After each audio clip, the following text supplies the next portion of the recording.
بچہ بیمار ہے تو اس کو دیکھ کے اسے دکھ ہوگا. انسان کی سارے فیلنگز بھی احساسات بھی روح کے ساتھ ہیں. میں نے علمی موضوع شروع کر دیا, اب جیسا بھی سنیں گے میں ویسے پیش کروں گا.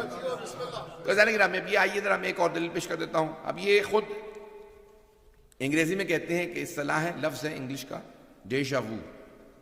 اردو میں مثال کے طور پہ یعنی آپ محسوس کرتے ہیں کئی مرتبہ کہ یہ پہلے ہوا, جبکہ پتہ ہوتا ہے کہ نہیں ہوا. ہوتا یا نہیں ہوتا؟ کئی مرتبہ ایسا محسوس ہوتا ہے یہ پہلے ہوا. یہ مثال کے طور پہ آپ کہیں نئی جگہ جاتے ہیں, آپ کو پورا یقین ہوتا ہے میں یہ پہلے نہیں آیا, لیکن محسوس ہو رہا تھا جنہیں پہلے آیا ہوں. ابن سینا کہتے ہیں یہ جو ڈیجا وو ہے یہ دلیل ہے کہ روح ہے. آپ کو پتا ہوتا ہے میں نہیں گیا, یہ آپ نہیں گئے, جب آپ سو رہے تھے تو روح سفر کر کے آئی ہے. ابھی تو میں نے دو ہی دلیلیں دی ہیں, اس میں پریشان ہو گئے حضرات. تو اب یہ انسان کا کسی جگہ پہ جانا, کسی چیز کا محسوس کرنا, یہ پہلے ہوا جبکہ پورا یقین ہوتا پہلے نہیں ہوا. پتہ ہوتا نہیں ہوا, لیکن پھر بھی نہیں شاید ایسا ہوا ہے. یہ دلیل ہے کہ روح ہے. اس لیے اللہ نے قرآن کریم میں کہا کہ میرے ہونے کی دلیلوں میں سے ایک دلیل تمہاری نیند ہے. نومکم, کیسے کہا کہ نیند موت کی بہن ہے. جب انسان سوتا ہے تو آدھا مر چکا ہوتا ہے. میں مثال کے طور پہ سویا, میں لندن میں ہوں, روح میری لاہور میں. اچانک کسی نے آواز دی اٹھو, فوراً روح واپس آ گئی. اٹھوں گا تو دوبارہ وہیں لندن میں ہوں گا, جبکہ میں خواب میں لاہور میں تھا. پتہ نہیں لوگ ہیں یا نہیں ہیں. تو عزیزان گرامی یہ انسان کی روح سفر کر رہی ہوتی ہے, انسان کا جسم وہیں ہوتا ہے. تو اس کا مطلب ہے روح ہے تبھی تو سفر کر رہی تھی. تو اب اللہ سبحانہ وتعالیٰ نے یہ دلیل دی ہے کہ نہیں یہ تمہارا سونا. تو میں نے دو دلیلیں دی, ایک اور دلیل سن لیجیے اگر سننا چاہیں. عزیزان گرامی بہت سی دلیلیں, ایک نہج البلاغہ بھی سن لیجیے, مولا امیر المومنین علیہ السلام نے دی. مولا فرماتے ہیں کہ دو روحیں دو لوگوں کی, ایک ماں کی اور ایک اس کے شکم میں جو بچہ, دو روحیں.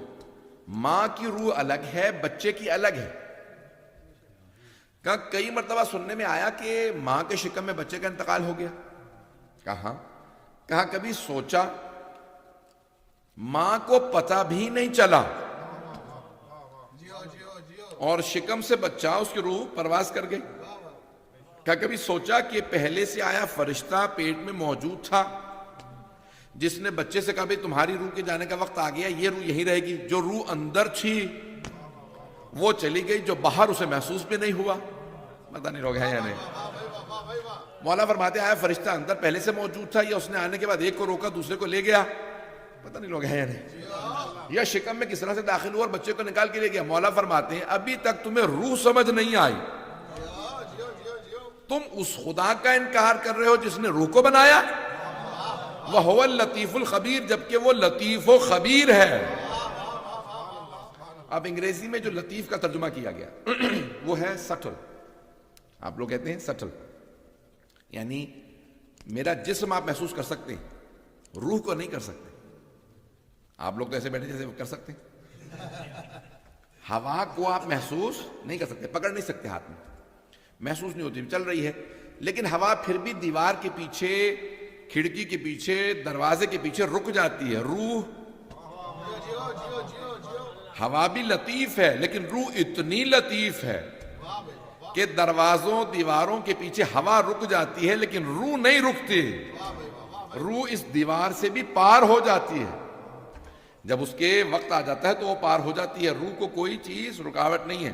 تو مولا فرماتے ہیں کہ یہ انسان کے جسے آج تک بہت بڑے, ایک فرانس کے اندر کچھ سائنٹسٹ نے ایک تجربہ کیا. انہوں نے مرنے والے کو ایک اسکیل پہ لٹا دیا. تو انہوں نے سوچا کہ بھئی یہ جب مرے گا تو دیکھیں گے وزن کتنا ہے روح کا. تو ایک آدمی کہہ رہا ہے میں سانس بتاتا ہوں تم وزن دیکھنا. تو اس نے کہا زندہ ہے, زندہ ہے, مر گیا.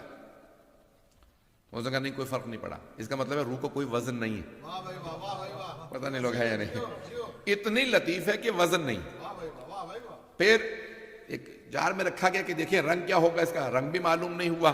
اس کا مطلب ہے رنگ بھی نہیں, نہ وزن ہے نہ رنگ ہے. پتہ نہیں لوگ ہیں یا نہیں. اور کتنے تجربات کیے گئے کہ معلوم کیا جائے کہ روح کیسی ہے, کتنا وزن ہے, کہاں سے آتی ہے کہاں جاتی ہے, آج تک معلوم نہیں کر سکے. جنہیں روح سمجھ نہیں آ رہی وہ خالق کے روح کو کیا سمجھیں گے.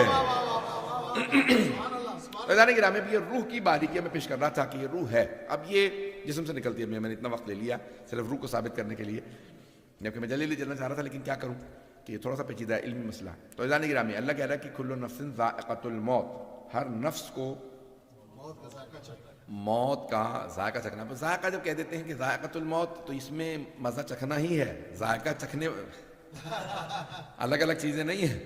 یہاں پہ اللہ نے فاعل کا لفظ استعمال کیا، ذائقۃ الموت کہا ہے، یعنی ہر نفس موت کا مزہ چکھے گا. عزیزان گرامی، اللہ نے ہمیں 5 حواس دیے. 5 حواس کون کون سے؟ آنکھیں دیکھنے کے لیے، زبان چکھنے کے لیے، کان سننے کے لیے، ناک سونگھنے کے لیے، ہاتھ محسوس کرنے کے لیے.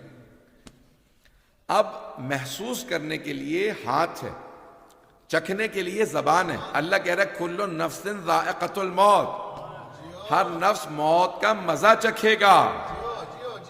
آیا زبان سے چکھنے والی شے کا نام روح ہے؟ یہاں چکھنے سے مراد یہ والا چکھنا نہیں ہے کہ آپ اگر پانی پیے تو معلوم ہوگا کہ اس کا کوئی ٹیسٹ نہیں ہے، مٹھائی کھائیں گے تو معلوم ہو میٹھی ہے، کوئی شے مرچوں والی ہے، کوئی کڑوی ہے. نہیں، یہاں پہ اللہ نے مثال اس لیے دی ہے کہ جو تلخی موت کی ہے وہ نفس چکھے گا. یہاں چکھنے سے مراد وہ چکھنا نہیں ہے کہ جو آپ زبان سے چکھتے ہیں، پتہ نہیں لوگ ہیں یا نہیں ہے، بلکہ یہاں تلخی مراد ہے کہ وہ نفس محسوس کرے گا کہ موت کی تلخی کیا ہے. پتہ نہیں بات پہنچ رہی ہے نہیں پہنچ، گھبرا تو نہیں رہا ہوں میں. ایک صلاۃ پڑھ کے تھوڑا زحمت کر کے آگے آ جائیں.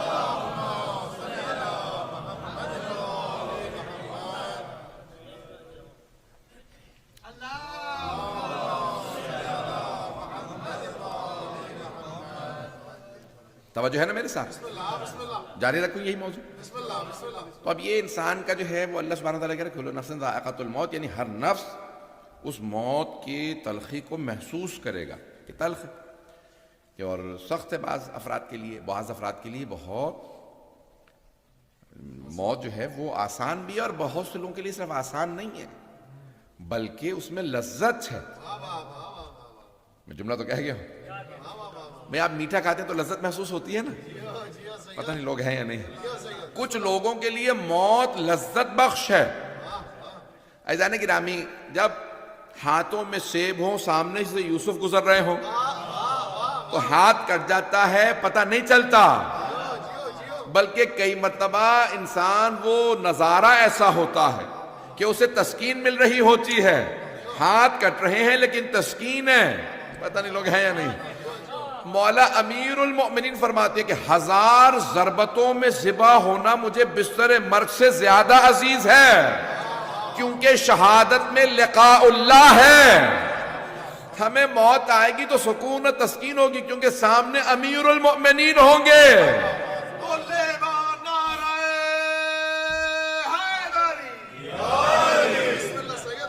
بات پہنچ رہی ہے کہ آپ کو سکون محسوس ہوگا کہ جس طرح سے سیب کٹتے ہوئے ہاتھ کٹ جائے پتہ نہیں چلتا، اگر سامنے یوسف ہو، اگر فخر یوسف سامنے سے گزر رہے ہوں.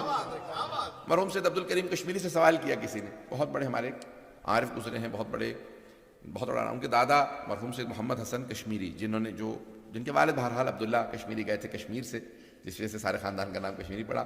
اور وہ کربلا معلیٰ میں نماز پڑھاتے تھے حرم میں، صحن میں، مرجع تقلید تھے وہاں پہ. اور جب وہ اس زمانے میں تو پاکستان نہیں بنا تھا، جب ہندوستان کے زائرین گئے تو پوچھا، جو مشہور سوال آپ سنتے ہیں مصائب میں کہ حضرت علیہ السلام کی قبر کہاں ہے، تو آ کشمیری نے کہا وہ ان کے دادا سید محمد حسن رضوی کشمیری، جنہوں نے بتایا کہ پھر ایک رات کی مہلت دو، میں مولا حسین سے پوچھ کے بتاؤں گا. صحن میں نماز پڑھاتے تھے تو پوچھا کہ مولا آپ کے زائرین پوچھتے ہیں کہ حضرت اصغر علیہ السلام کی قبر کہاں، تو کہا اب اگر کوئی پوچھے تو کہنا سینہ حسین پہ.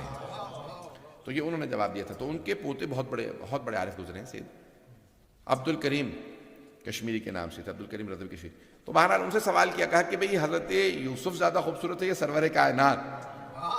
کہا جناب یوسف کو دیکھ کے مصر کی خواتین نے ہاتھ کاٹ دیے تھے، اگر رسول خدا کو دیکھتی تو دل کاٹ دیتے. خوبصورتی رسول خدا کچھ اور ہے، سرور کائنات کچھ اور ہے. پتہ نہیں لوگ ہیں یا نہیں ہیں. کہ سرور کائنات کچھ اور ہیں، ان کا حسن و جمال. تو عزیزان گرامی، اگر محمد و آل محمد ہمارے سامنے ہو اور روح نکل رہی ہو تو انسان کو تکلیف محسوس نہیں ہوگی، لذت محسوس ہوگی.